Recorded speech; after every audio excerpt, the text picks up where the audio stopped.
Bismillahirrahmanirrahim. Assalamualaikum warahmatullahi wabarakatuh. Ada dua surah di dalam Al-Quran yang bila dua surah ini dibacakan, itu setiap hurufnya dihitung bisa berpotensi menggugurkan dosa sekaligus mengabulkan doa-doa yang dimintakan. Sepanjang doa itu baik untuk urusan dunia akhirat kita. Kalau salah satu kurang baik, diperbaiki oleh Allah. Misal, dunia baik tapi akhirat tidak, maka diperbaiki oleh Allah kepada yang lebih baik. Surat pertama Al-Fatihah, surah kedua Al-Baqarah. Ya. Sebelum doa baca tuh Al-Fatihah sama Al-Baqarah. Tapi Al-Baqarahnya tidak dari ayat yang pertama, kepanjangan. Cukupkan di ayat 285 sampai ayat 286, dua ayat terakhir. Hadisnya sahih.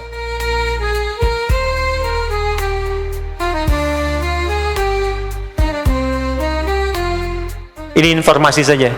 Dan tiga ayat ini, Al-Baqarah 284, 285, 286, itu ayat yang dituliskan di dinding Ka'bah. Itu yang saat berhala dikeluarkan, gambar-gambar dihapus, itu ya, syair-syair diganti dengan ayat Quran sehingga jadi kain kiswah Ka'bah di luar. Itu ada sejarahnya. Yang di dalam pun dihiasi dengan hiasan ayat Al-Quran. Di antara yang dituliskan itu Al-Baqarah ayat 284, 285, 286. Intinya di 285 dan 286-nya. Tadi rakaat pertama yang saya bacakan dalam salat Isya. Hadisnya sahih.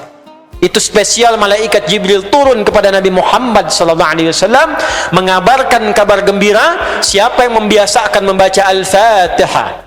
Ya, kemudian dua ayat terakhir di Al-Baqarah dari amanar rasulu sampai fangsurna 'alal qaumil kafirin, tidaklah dia membacakan itu kecuali setiap hurufnya dijaminkan mengabulkan doa-doa yang dia mohonkan sepanjang benar doanya dan tidak diselimuti maksiat.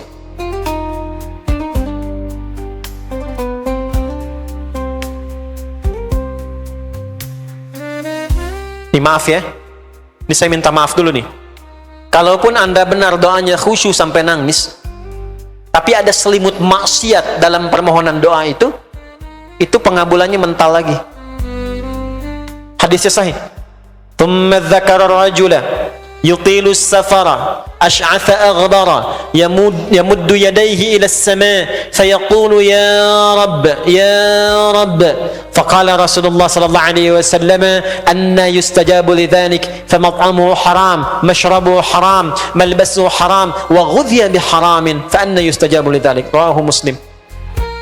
Nabi mengisahkan seorang lelaki menempuh perjalanan jauh.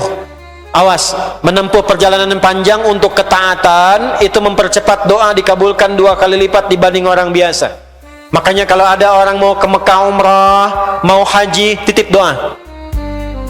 Ada yang mau beasiswa ke Madinah, ke Mekah, ke Al-Azhar, ke Mesir, titip doa.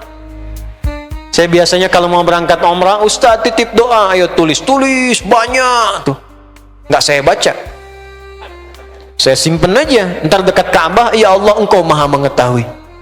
Ya, mohon kabulkan semua doa-doa ya dari teman-teman jamaah yang dititipkan dalam kertas yang telah mereka tuliskan itu. Simple Pak, daripada capek kita bacakan satu-satu. Dan alhamdulillah biasanya ya insya Allah terkabul. Insya Allah. Itu perjalanan jauh. Nah orang ini menempuh perjalanan untuk sekedar berdoa. Safar. Ya, safar yang baik. Kemudian yang kedua, yamuddu yadayhi ila sama', dia mengangkat tangannya ke langit. Ini saya tidak bermaksud mengajarkan ya, cuma menunjukkan prakteknya begini nih. Ada yang bisa bantu saya nggak, satu orang maju? Cepat. Yang depan aja, depan. Jazakallah khair. Mohon pegangkan mic sebentar ya. Makasih ya. Lihat sini. Gini. Nah, jazakallah.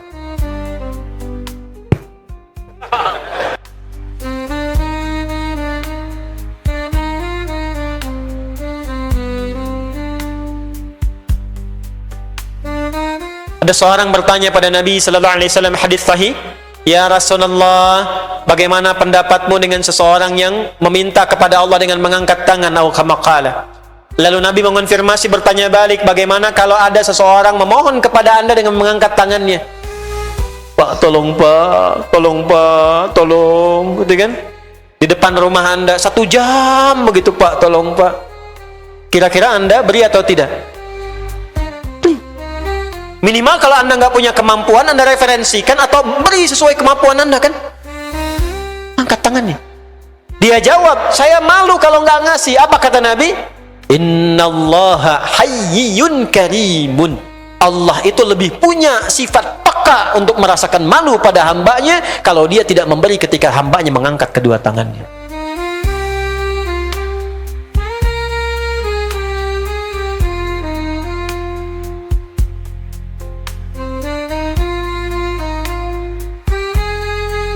Quran surah ke-7 ayat 180. Walillahil asmaul husna fad'uhu biha. Fad'u biha. Qul Allah, kalau engkau punya masalah hambaku, dan tidak ada di dunia ini yang tidak punya masalah. Quran surah kedua ayat 155.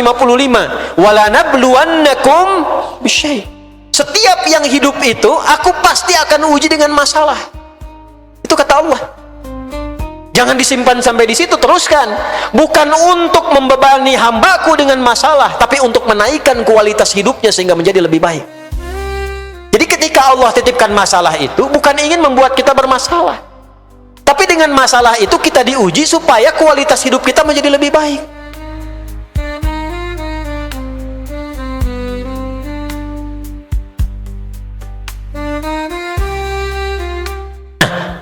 Kulit Allah kalau sedang diuji masalah, kan yang ngasih siapa? Yang nitipkan siapa? Yang punya solusinya siapa?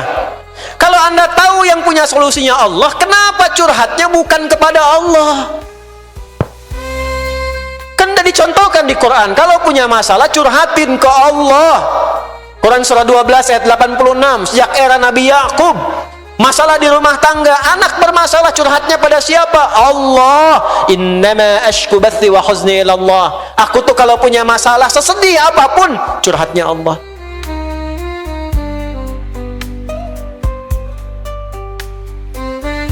Assalamualaikum warahmatullahi wabarakatuh.